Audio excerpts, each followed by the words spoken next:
khóc chi hỡi ai, tình xưa như nước trôi qua cầu.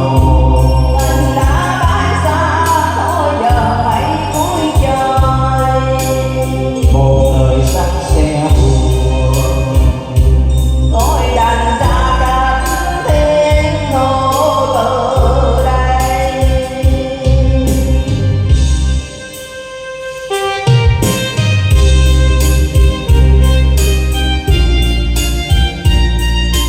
Nửa chung máu hòa một hồi cuốn lực, dòng máu thiên kiều đã lên lối trong quyết quang của thành xuyên.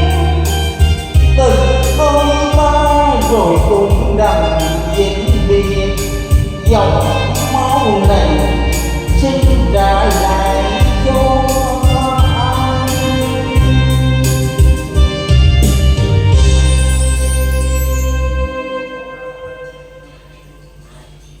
Cổ Phật xuyên ơi nợ con chót vái xin trọn đời cất giữ, dù nặng dạ yêu thương lạnh lùng xa lạ. Xin hãy giữ cho tôi những giọt máu tình khói nguyên vẹn ở trong